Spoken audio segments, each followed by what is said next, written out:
गाड़ी फिर से लोड हो चुकी है। अभी हम जाएंगे कुदुमकुड़ी और वहाँ जाके स्टे करेंगे आज नाइट का। यहाँ से बहुत किलोमीटर है, मतलब 400-500 किलोमीटर होगी, क्योंकि जिस जगह पे मैं हूँ यहाँ से गूगल मैप जो है पैदल का रास्ता बता रहा है, कोई रोड मैप नहीं बता रहा है। तो यहाँ से पहले बाहर निकलते हैं, 5-6 किलोमीटर दूर जाएंगे कहीं से। जब गूगल मैप रास्ता बताए तब एग्जैक्टली पता चलेगा कि कितने किलोमीटर है और कितना टाइम लगेगा मुझे वहाँ जाने में। अभी ऊपर आने में हालत ख़राब हो गई, मुझे 1 घंटा लग गया ऊपर आते आते, और इतनी ज़्यादा सांस फूल गई कि मैंने ये यहाँ पे भी जाके सो गया था मैं। ये वही पार्किंग है। अब यहाँ से निकलते हैं, टाइम काफ़ी हो चुका है, लेट हो गए, मतलब 10:30 बज गए ऊपर आते आते। तो गाइस शुरू करते हैं एक नई ride. Welcome back to another video. अभी चलते हैं यहाँ से। आगे तो गोकर्णा बीच आता ना, बालकन बीच आए हम लोग। मैं तो हाफ मून बीच ही गया था, बस इतना ही पता है मुझे। मैं सिर्फ हाफ मून बीच गया था, इतना ही पता है मुझे। हाँ, ये तो बाहर रोड पे जाएगा। हाँ, ओम बीच जाना क्या? ओम बीच तो है तो इस तरह पे।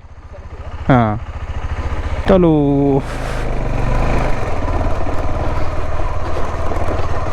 मुझे खुद नहीं पता, लोग मुझसे रास्ता पूछ रहे हैं।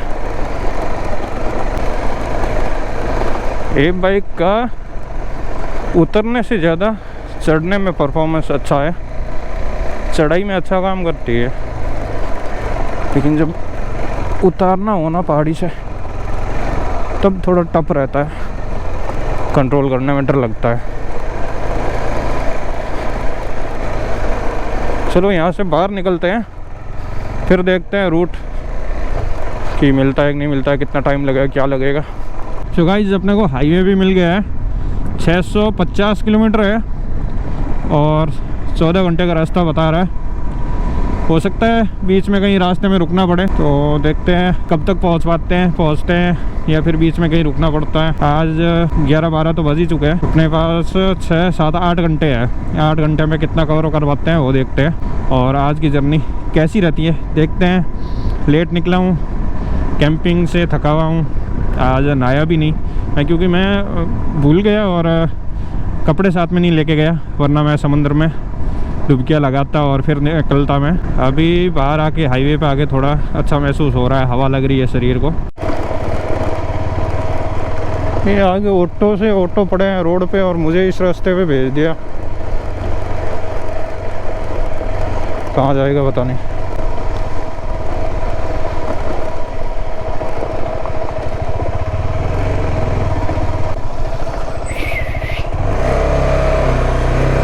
ओह,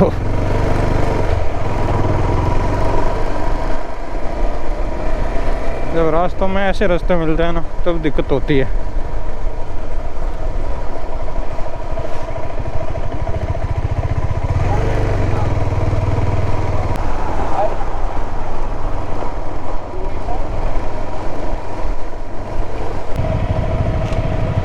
ये क्या, यहाँ भी जाम।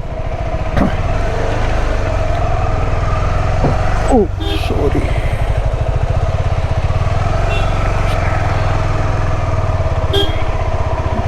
गाड़ी को लग गया। ये क्या है, चेक पोस्ट है, क्या चीज़ है?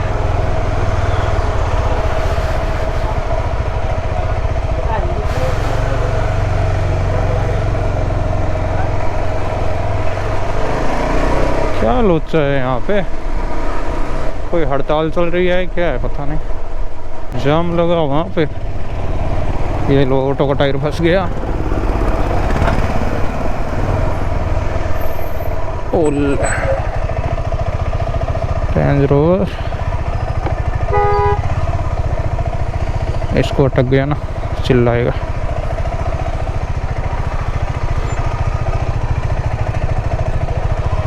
चलो यहाँ से तो निकली।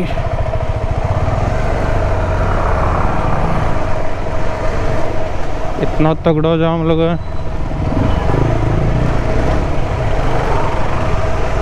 ओ भाई साहब,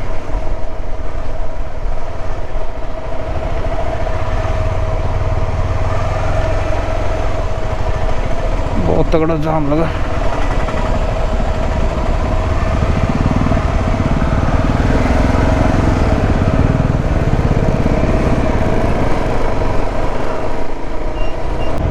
उफ,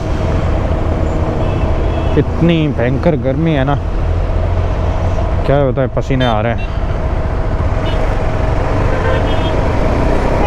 बाइक पर चल रहे हैं, चलते चलते तो कुछ नहीं, ठीक है, हवा लगती है, गर्म ही सही, ठंडी तो नहीं है हवा, लेकिन बीच में इतना ज़्यादा ट्रैफिक मिला, इतना ज़्यादा ट्रैफिक मिला।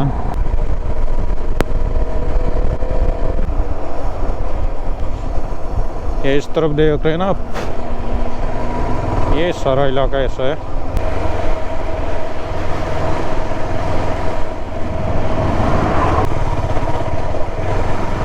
कितना छोटा सा रोड है नहीं।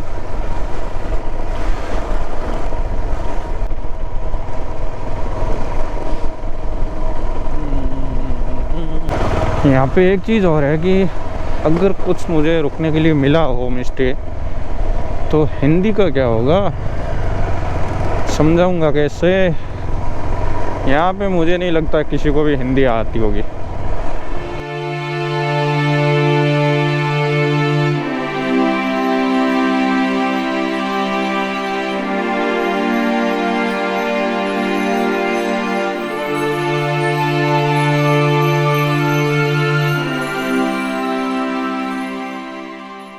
ये जो आप सामने देख रहे हैं, ये सारी जगह यहाँ पे मच्छी पकड़ने के लिए जाल बनाए हुए हैं, हर जगह बनाए, हर जगह। ऐसा लगता है सब घर वालों ने अपने अपने लिए एक एक बनाया है। अल्पे पहुँच चुके हैं, लेकिन मुझे वो जगह नहीं मिल रही है जहाँ पे मैं जाना चाहता हूँ।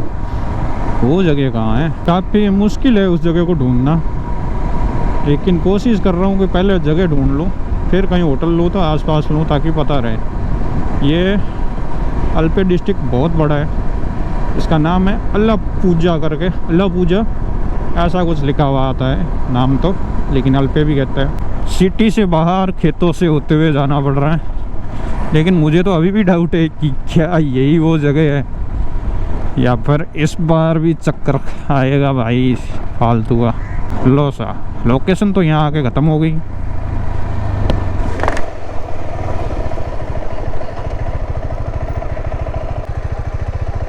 जाए तो जाए कहाँ गाइस, लोगों को पता नहीं है फिर भी भेज दिया मुझे यहाँ पे।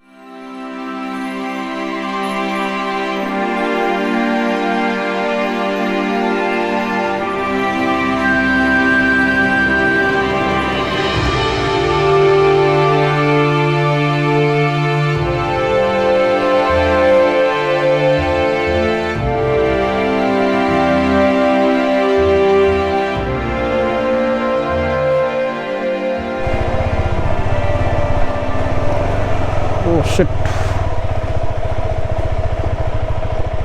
आज मुझे कितने छोटे रास्तों से जाना पड़ेगा।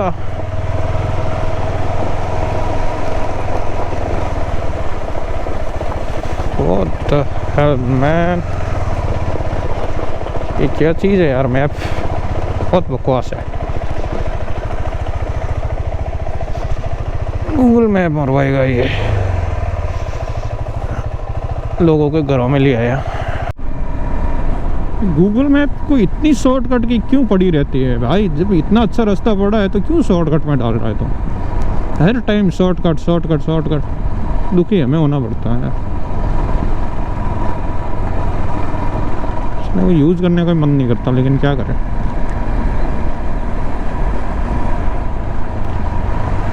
वाओ, पहले ड्रोन शॉट ले लेता हूँ, फिर देखेंगे होटल।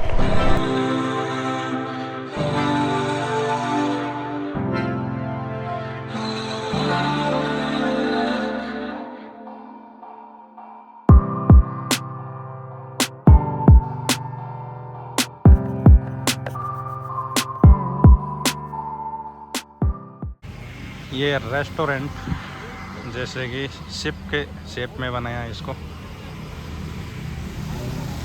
और यहाँ से शावर है, ये बारिश वाला शावर। जब बारिश होती है ना, तब यहाँ से पानी आता है और नीचे आप नहा सकते हो, इसके लिए इसको रखा गया है। आज बारिश हो रही है और ये देखिए शावर शुरू हो चुका है। केरला के अल्पुजा, जिसे अल्पे भी कहते हैं, यहाँ की ये खूबसूरत सुबह, सच कहूँ तो दिन की शुरुआत इससे बेहतर शायद ही हो सकती है। चारों तरफ शांत बैकवाटर्स, हल्की सी ठंडी हवा और उगते सूरज की रोशनी इस पूरे नज़ारे को और भी खूबसूरत बना देती है। यही वजह है कि अल्पुजा को केरला की सबसे खूबसूरत जगहों में से एक माना जाता है। हाउस बोट्स और बैकवाटर्स की वजह से इस जगह को वेनिस ऑफ द ईस्ट भी कहा जाता है। सुबह के वक्त यहाँ की असली जिंदगी धीरे धीरे शुरू होती हुई दिखाई देती है। यहाँ पानी सिर्फ देखने की चीज़ नहीं है, बल्कि लोगों की रोज़मर्रा की ज़िंदगी का एक हिस्सा है। ना ट्रैफिक का शोर, ना शहर की भीड़, और नेचर की आवाज़ और एक अलग ही सुकून। यकीन मानिए, यहाँ की सुबह और ये नज़ारे कैमरे में रिकॉर्ड हो जाते हैं, लेकिन असली एहसास दिल में रह जाता है। अब चलिए इस खूबसूरत सफ़र को आगे बढ़ाते हैं।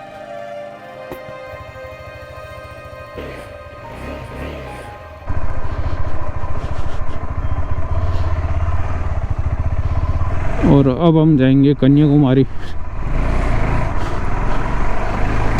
ना last and final destination Kanyakumari, जहाँ पे अभी हम जाने वाले हैं। 300 किलोमीटर है यहाँ से। कंप्लीट करते हैं इसको और उसके बाद में चलते हैं वापस राजस्थान। दोपहर के 1:30 बज रहे हैं, यानी कि 1:30 PM, और हम कन्याकुमारी से अभी काफ़ी दूर है। 7 PM का टाइम बता रहा है, और हम कोशिश करते हैं कि जल्दी पहुँचें। और कन्याकुमारी के अंदर जो पॉइंट है वो मुझे पता है, क्योंकि मैं 3 साल पहले जा चुका हूँ। और वो पॉइंट, वही एक पॉइंट है जहाँ पे हमको जाना चाहिए कन्याकुमारी के अंदर, और हम वहाँ पे जा रहे हैं। अल्पे में ज़रूर मैं 2 दिन रुकता, या फिर मुन्नार जाता, या फिर 1-2 और जगह थी वहाँ पे जाता। लेकिन पता नहीं क्यों जब से मैं केरला के अंदर एंटर हुआ हूँ तब से कुछ ना कुछ गड़बड़ चल रहा है। मतलब मन के अंदर, गोवा के अंदर भयंकर गर्मी थी, और जहाँ पे जा रहा था वो जगह गलत हो रही थी। इस बार मैंने ज़्यादा वो किया नहीं पता, और मुझे लगा वहाँ जाने के बाद में कर लूँगा, लेकिन वैसा हुआ नहीं। मतलब लैंग्वेज को लेके या फिर काफ़ी सारी चीज़ों को लेके दिक्कत आ रही थी। बारिश का मौसम बन रहा है, हो सकता है बारिश हो जाए, लेकिन मैं चाहता हूँ कि ना हो, क्योंकि अगर बारिश हुई तो मुझे रेन कोट वगैरह सारे पहनने पड़ेंगे, और गर्मी वैसे भी लग रही है अब भी, तो अगर उनको पहनने के बाद में हवा भी नहीं लगेगी मुझे तो ज़्यादा परेशानी होगी। मैं नहीं चाहता कि बारिश हो, लेकिन मौसम ऐसा बन रहा है ना जैसे कि बारिश हो गई। देख सकते हो आप, मौसम बिगड़ता जा रहा है और बारिश के चांसेस ज़्यादा लग रहे हैं मुझे। ये गूगल पता नहीं कैसी कैसी गलियों में डाल देता है।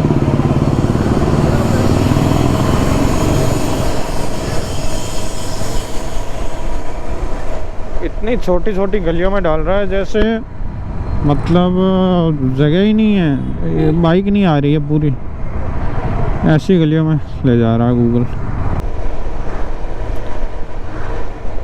Welcome to Kanyakumari. हम कन्याकुमारी पहुंच चुके हैं, और अब यहाँ से मैं वहीं पे जा रहा हूँ जहाँ मैं पिछली बार गया था, बारिश के अंदर पैदल पैदल चलते हुए। बहुत भयंकर बारिश हो रही थी और मैं पैदल जा रहा था, और होटल मिलने में भी थोड़ा प्रॉब्लम हुआ था। यहाँ से मैं पैदल जा रहा था पिछली बार, और मैंने ये यहीं से चर्च को देखा, और फिर सोचा कि यहाँ पे जाना है मुझे, कैसे जाऊँगा करके फिर मॉर्निंग में मैं उधर से पीछे साइड से आया और वहाँ पे चर्च गया था। इस गली में मेरा रूम था पिछली बार।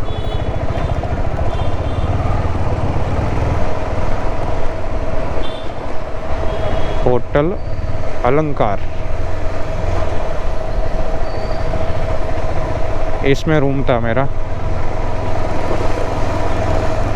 नहीं, होटल अलंकार के ये जो पीछे है ना, इसमें था, उसमें नहीं था। आखिर मैं उसी होटल में रुका हूँ जिसमें 3 साल पहले रुका था। ये है रूम यहाँ का। ये बहुत बड़ा रूम है, बहुत बड़ा रूम है।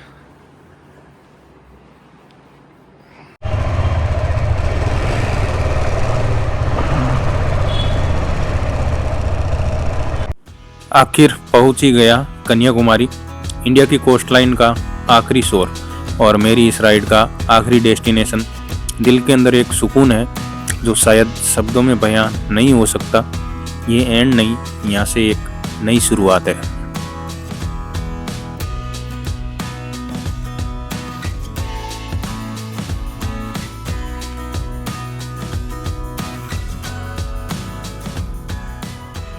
साढ़े 11 घंटे नॉन स्टॉप राइड करने के बाद में हम पहुंच चुके हैं बेंगलोर और श्रेयस भाई। सो गाइस अभी मैं बेंगलोर में और कन्याकुमारी से निकल के मैं रामेश्वरम जा रहा था, लेकिन मैंने कैंसिल करके बेंगलोर आ गया क्योंकि रामेश्वरम का मेरा जो है सबसे पहला व्लॉग है यूट्यूब पे, वो रामेश्वरम का ही है। धनुषकोडी सारी चीज़ें मैंने कवर की हुई है और धनुषकोडी ही जाना था मुझे इस बार। इंडिया कोस्ट लाइन राइड का एंड वहीं पे था, लेकिन वो मैंने जब प्लान किया था तो ये रामेश्वरम धनुषकोडी इसका हिस्सा था ही नहीं। मैं कन्याकुमारी तक का ही सोचा था मैंने, और फिर मैंने सोचा कि कन्याकुमारी से रामेश्वरम चला जाता हूँ मैं, लेकिन फिर बहुत ज़्यादा टाइट था। मैं कुछ दिनों से कंटिन्यूसली राइड कर रहा था, बहुत ज़्यादा थक गया था, तो मुझे लगा रामेश्वरम वैसे भी मैं जा चुका हूँ और इस बार सिर्फ धनुषकोडी जाके आऊँगा, तो उसके लिए मुझे कम से कम 600 किलोमीटर तक करना पड़ता। 300 किलोमीटर जाने का, 300 इधर वापस और फिर बेंगलोर का। तो इस हिसाब से मैंने सोच के कैंसिल कर दिया और बीच रास्ते से मैं डायरेक्ट बेंगलोर की तरफ आ गया। और बेंगलोर में आने के बाद दोस्त के घर पे रुका हूँ मैं, और यहाँ पे बाइक जो है उसका रिपेयरिंग काफ़ी बाकी था, जो कि KTM सर्विस सेंटर से ही हो पाएगा। तो बाइक को दिया है, 3 से 4 दिन बाइक को तैयार होने में लगेंगे। तो यहाँ तक बने रहने के लिए थैंक यू सो मच।